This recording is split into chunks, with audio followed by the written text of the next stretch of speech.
Hello, my name is Tyler Collins, and I'm a first year in the Joint Doctoral Computational Science program at San Diego State University and the University of California, Irvine.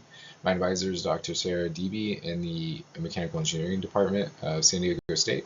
And today I'll be talking to you about exploring polyurea's high velocity impact behavior through molecular dynamics. So polyurea is a thermoplastic elastomer with hard and soft segments. It has applications in aerospace construction and defense. One of its uses is as a reinforcing material in protective equipment from things like high velocity impacts.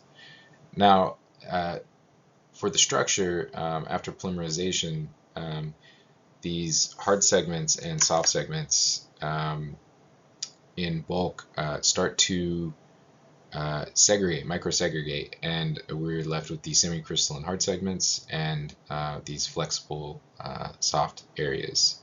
And at atmospheric conditions, it's flexible, rubbery, and ductile. But because of its rate-dependent glass transition temperature, when it experiences something like a ballistic impact, it turns glassy and stiff, which is good for energy mitigation.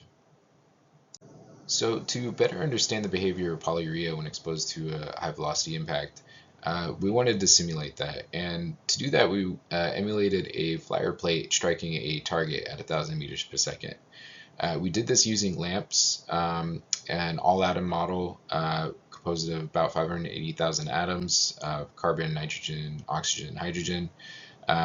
Each chain has 4 monomers, 14 soft segments, 1 hard segment, and the sample size that we use is 10 nanometers by 10 nanometers by 60 nanometers. And this blue region is just highlighting the piston region that moves inward on the material. Alright, so now let's look at some results. So this animation here, we can see the piston begins moving inward into the material. Once the shock wave hits the free surface, that begins moving outward. Now we're going to see these glowing areas appearing, and these are void nucleation sites, which then lead to spallation of this material. And these void sites we can see in this density plot at these white arrow regions. The dark blues where these voids or drop in density are. And if we look at the stress plot now, as the shock wave moves through the material, the stress is pretty consistent until it hits the free surface, at which then it can release some of that stress. And also when the piston then releases, there is another secondary release wave.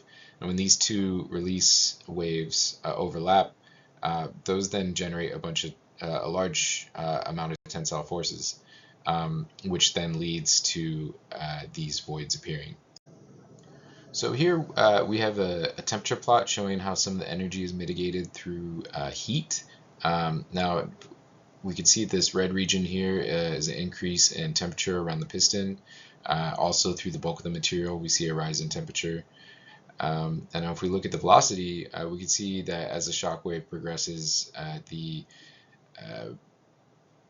material velocity is the same as the piston speed until it reaches the free surface, and then that jumps up to about twice the piston speed. So here we're looking at how the experimental approach can differ from directly probing the results in molecular dynamics. So experimentally, one of the ways they approximate spall strength is through this formula, which uses density, bulk sound speed, and the pullback velocity. And we calculated our simulation at around 322 megapascals. Now when we directly probed this, found the maximum tensile stresses, and then averaged this region, we got that to be around 390 megapascals, and found that the approximation is undershooting the actual values. Now this might be a better representation for experimental results for a lot of different reasons, but this is what we found. Now the simulations demonstrate the polyurea is a strong candidate for impact-resistant applications because of its ability to dissipate stress effectively. These findings offer valuable insights for designing durable materials for protective equipment, and this really highlights the importance of using computational methods for optimizing material design.